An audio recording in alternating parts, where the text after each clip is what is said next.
Hari Om. We are studying Srimad Bhagavad Gita, Chapter 2, Sankhya Yoga, Sloka 9 and 10.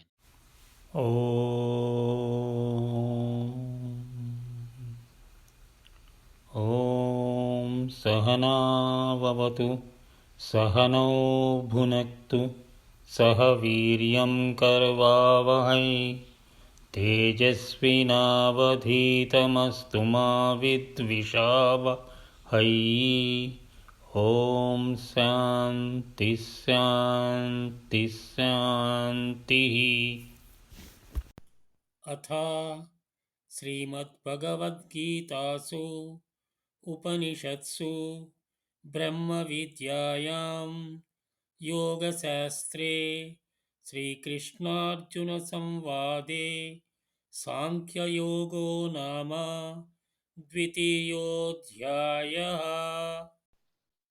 Despite of putting several arguments against fighting the war, Arjuna was deeply depressed, anxious, with a lot of grief in his heart, and unable to take right decisions, seeks Bhagavan guidance and assistance. His symptoms and signs of Arjuna disease has reached to a level that he could not anymore bear them. He wanted not only temporary relief of his symptoms, but also permanent cure for his disease from the divine doctor Bhagawan Sri Krishna. He completely surrenders to him as a patient who normally seeks best treatment from his own expert doctor. Sloka 9. Sanjaya Uvacha एवमुक्त्वा हृषीकेशं गुडाकेशः परन्तपा न योत्स्य इति गोविन्दम् उक्त्वा तूष्णीं बभूवः. Summary Sloka 9. Arjuna, Gudakesha, said to Hrishikesha, O Govinda, I will not fight the war. Then he became silent. Sloka 10. तमुवाच हृषीकेशः प्रहसन्निव भारत सेनयोरुभयोर्मध्ये विषीदन्तमिदं वचः. Summary Sloka 10. Rishikesha, with a smile, spoke following words to Arjuna, who is also called Bharata, who was despondent in the midst of two armies. Sanjaya, describing the situation, and indicated to Dhritarashtra that Arjuna became absolutely still and said to Bhagavan Sri Krishna that he is not going to fight the war. Let us briefly discuss how Arjuna surrendered to Bhagavan Sri Krishna. Arjuna says that he is in deep grief. It is drying out all his senses. It is very intense. He has an intense sorrow, and dejection is clouding his intellect.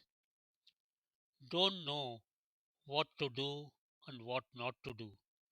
He doesn't know what is right, what is wrong. He says, O Govinda, take me as your Sishya. Teach me, instruct me, guide me, and I am completely surrendering to you. How beautiful this surrender by Arjuna to Lord Krishna. He realized that it is not possible for him alone to overcome this hurdle of indecisiveness and to decide what is dharma and what is adharma, what is his duty, what is his not duty. It implies that Arjuna is asking Bhagavan to teach him the secret of dharma, which is which follows the transcending to liberation, that is self realization, the goal of one's own life. Arjuna also realizes that all the wealth, pleasures, attainment of kingdom would only give temporary happiness. He even questions if he would be happy after acquiring all these pleasures. We feel happy and have pleasure by looking at external objects. Think about it. When we are stressed out, we may want to see a good movie or listen to a good music to get out of the stress.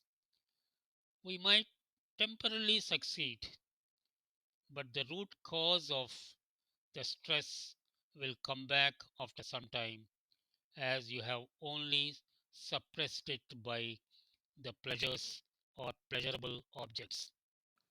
In Sloka 10, Bhagawan Sri Krishna smilingly in the battlefield began his teachings to Arjuna and through Arjuna to all of us in the entire Bhagavad Gita.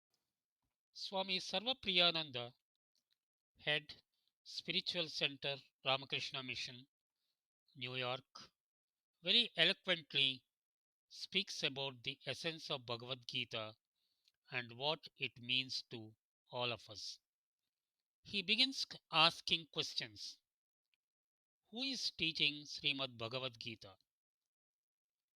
If we are reciting, listening, understanding, and contemplating it, what is our life goal?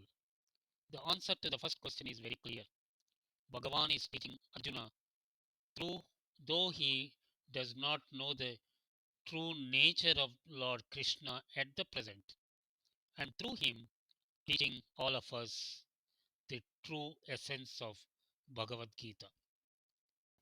Swami Sarvapriyananda continues that Sri Ramakrishna states that the goal of human life is God realization. However, the goal of many of us are different.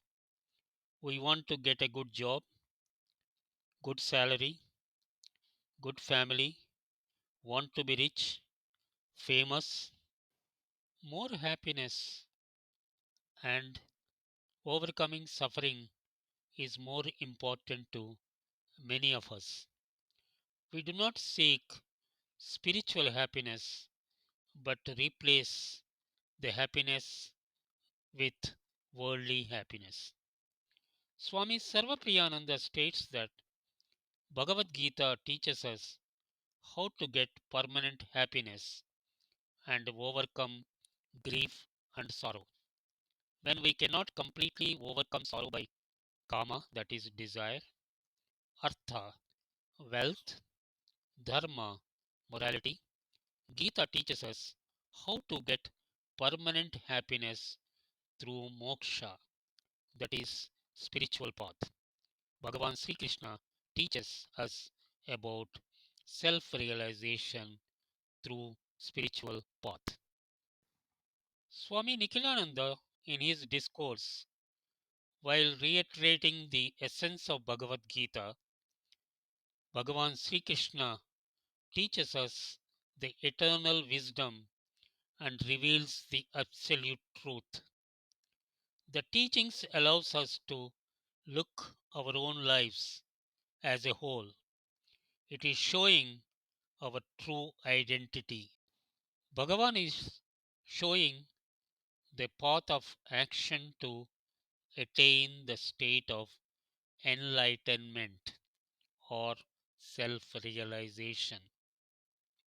Bhagavan Sri Krishna talking to us very systematically and showing the steps on which, when followed, we will reach the goal of our own life.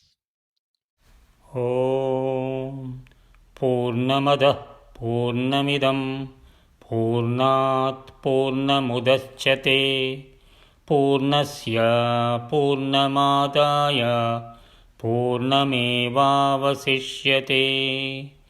ॐ शान्तिः शान्तिः शान्तिः